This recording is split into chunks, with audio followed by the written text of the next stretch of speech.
Hello, everyone. Thank you for tuning into the second episode of Creative Legends. My name is Jackson Thomas, or at Jackson K. Thomas on Instagram.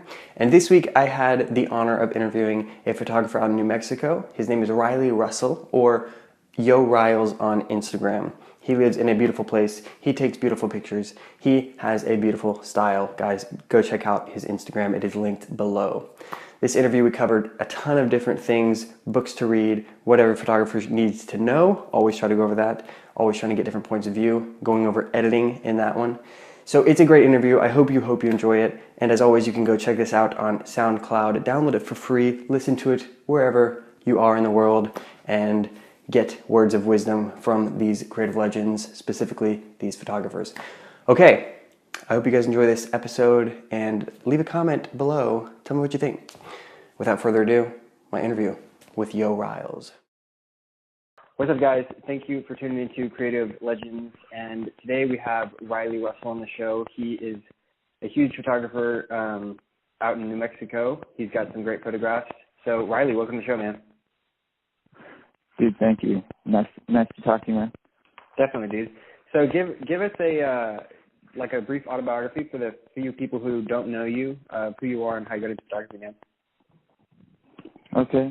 So I'm just a photographer out in New Mexico, and I've just been doing kind of small work here and there, so I'm not really traveling too much, but I have started to get a little bit of a client base, and I guess I'm just more of an adventure lifestyle photographer, so I haven't really done too much with it yet, but I basically started photography about a year ago full time, and that was kind of when I actually got suggested by Instagram, and back then I was just taking pictures with my phone, so it was something I wasn't expecting, and it was very surprising, but it's kind of pushed me to dive into photography and really just push my limits and see where I can go with it.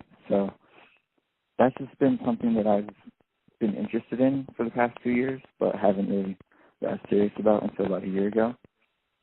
And I got introduced to photography more recently as well, probably around 3 years ago, because my stepdad is actually a professional studio photographer, and he does a lot of commercial work, and he travels a lot. So I was just being introduced to his work here and there, and I just really enjoyed it. But I think what pushed me to get into photography the most was just having family that enjoys the outdoors and getting out and going camping and doing cool stuff like that with family, just as a younger kid. So. Definitely, dude. I love it. So who are your inspirations now that you're into photography? Who do you kind of draw from to get your creative juices? So basically, I really enjoy Alex Stroll. I think he's probably one of my biggest inspirations. Another one would be Forrest Mannequin for sure. Actually bought a 2.8 2470 lens from him, which was super cool. It was crazy. But also Andrew Kern for sure. He's definitely recently been one of my biggest inspirations. Andrew's awesome. How did you end up with that lens? What's the story behind the lens with Forrest Mencken? Basically, I know he sells prints and stuff, so every now and then I would check Tumblr, and I saw a post and he said, "Oh, I'm selling my lens, serious inquiries only and all this." And so I hit him up and I was like, "Hey, I'd be really interested in buying your 2470 because that's exactly the lens I'm looking for." And he was like, "Oh, I'm sorry, actually, I'm not going to be selling it anymore." So I was like, "Oh, shoot, bummer." But then 2 weeks later, the whole thing happened again, and I hit him up and he's like, "Yeah, I decided to get through a few more jobs, but now I'm selling it." So I was like, "Oh, sweet, So everything worked out. It was perfect. Dude, that is amazing. You have a lens from Forrest Mencken. That's crazy, dude.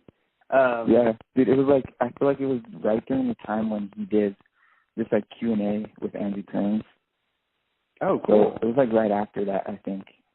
I don't know. It's in Andrew's vlogs, I think. But it's funny, dude. it was a good time. Dude. That's awesome. Yeah. So you're down in New Mexico, and I was wondering how you feel that the geography of New Mexico has kind of shaped your photography, or just your lifestyle, which of course shapes your photography through that.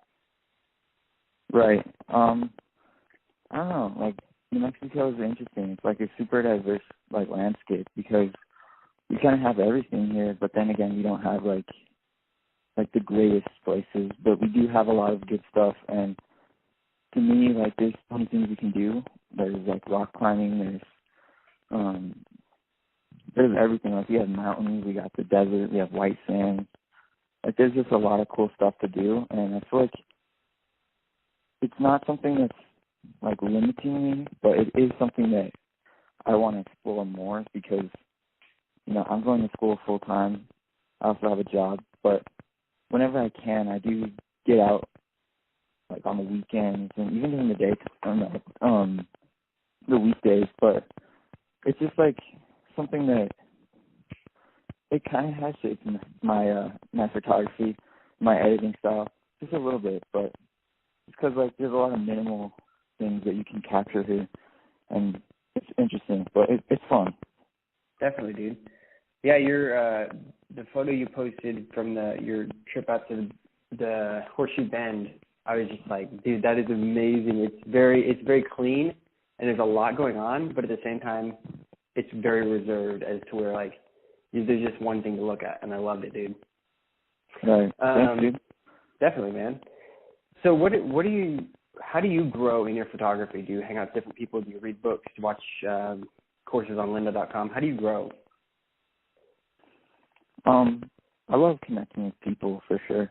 That's like probably the biggest way for me is just reaching out to fellow photographers or models in the area, or even just, you know, hanging out with friends and going out and just taking photos. That's for sure like my number one. But number two would be just drawing inspiration from other big time photographers like around the country and even around the world that like really put themselves out there.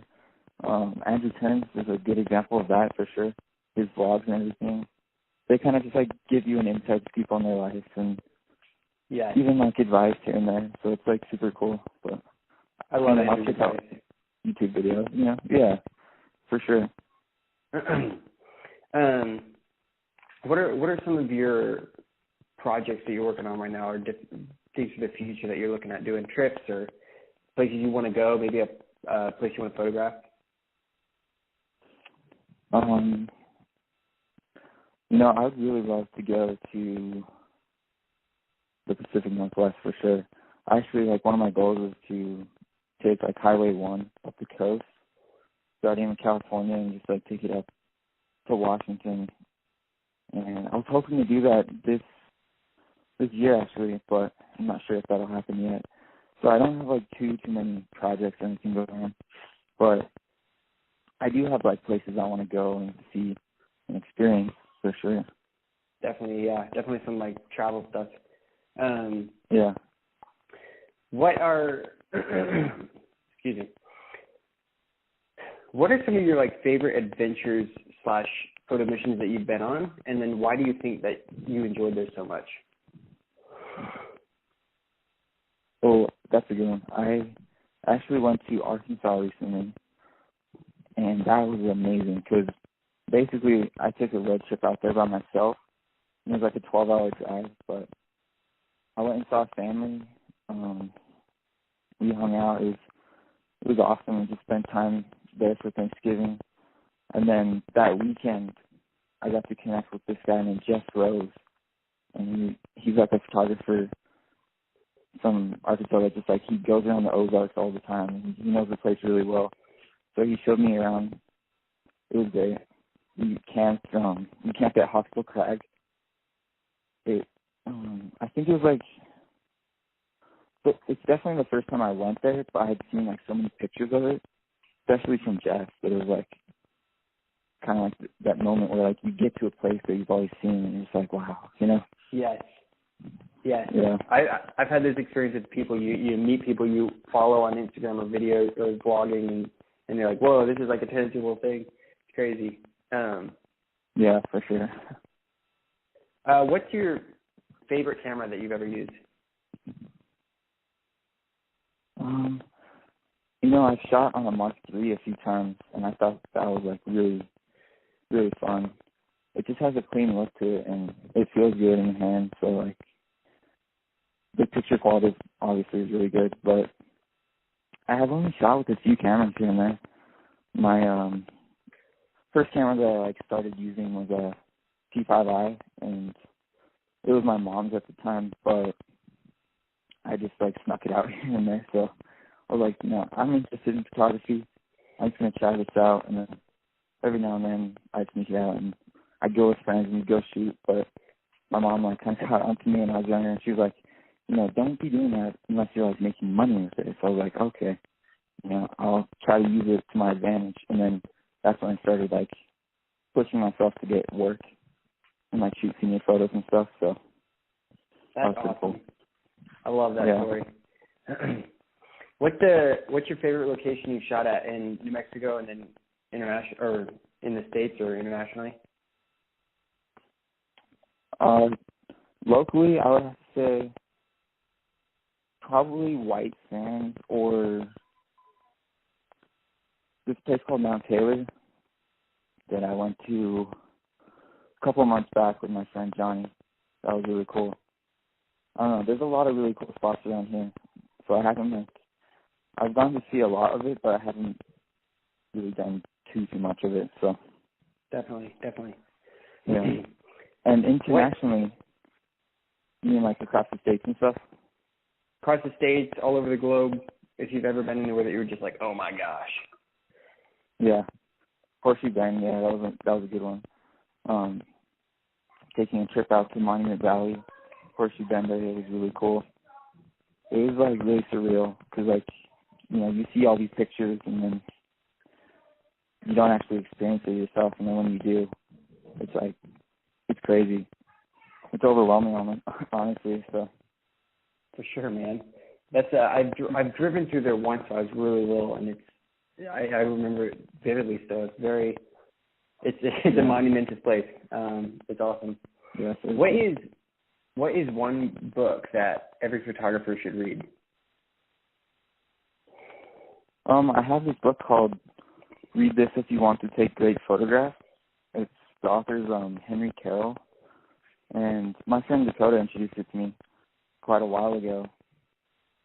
I think it's great. It's something that I like lend out to friends, and I've drawn inspiration from it as well. It's just really cool. Like, it breaks down some of the basics of just exposure and composition, and just like different ways to frame your shot, controlling lighting. It's cool stuff for sure. It's a great read. Definitely, dude. I'm gonna have to check it out. Yeah, one place you have to shoot before you die. Ooh, I would have to say Alaska, number one, because like the glaciers and everything, the mountains, and it's just so isolated. But it's like one of these states in America that like you hear about and you see on the map, but like it's kind of hard to get to, and I'd love to visit there someday. That'd be amazing. Another place would be Mount Everest. My middle name's actually Mount Everest, or not.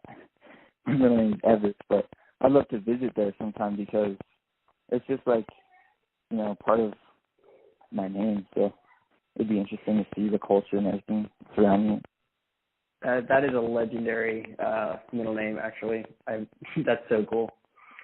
Yeah. What's the best Instagram comment you've received? I don't know, actually. I mean, I've gotten feedback from my photos here and there, but I don't really know. Yeah, I don't know. Definitely, which one is like the best? And then one takeaway for aspiring photographers. What would you tell them they need to be doing? That's a good one. Basically, Like, I know a lot of people say, shoot as often as you can, shoot every day. And I think that's, like, totally part of the puzzle. Like, it's a huge piece, but another piece would be focusing on editing and trying to combine the two and putting just as much effort as you do in shooting as you do in editing, because a great photo can be even better if you edit the right way and you spend more time with that. So that's crucial for sure. And then, honestly, just reaching out to other people and models and just different creatives that you want to work with, because there's times where you're going to be really inspired and, like, it just works out. So I think those are pretty fundamental, and I hear that from, whenever I ask that to people, it's always, shoot all the time, edit, and reach out. And I think that's really all there is to it, and you just got to do it, man. I think a lot of people just for real don't want to actually get down and do the work, So Riley, where can people find you if they want to buy your work or even just to follow you and check out what you're doing? Yeah, so I post a lot of work on Instagram. My handle is YoRiles, YoRiles. And I post a lot of work there, and then I have a Tumblr, which is just my name. And then I have a website that I've been working on recent, and it's YoRiles.com. So I don't have like a print page set up or anything, but I do have a portfolio, and then I post blogs kind of bi-weekly, I guess. So yeah, I have like different things you can go to. Yeah. Definitely. Well, I'll link all those below, and people can come check you out. And Riley, thank you so much for taking the time and letting me interview you, man. Yeah, for sure, dude. I appreciate it. All right. Well, we will be in touch, man, and all the best. Thank you, Jackson. All right. Have a good one. You too, man. Bye. I hope you guys enjoyed that video. If you did, please give it a thumbs up. Let me know in the comments below. Share it with some friends. And as always, thank you guys so much for watching. All right. I'll see you next week.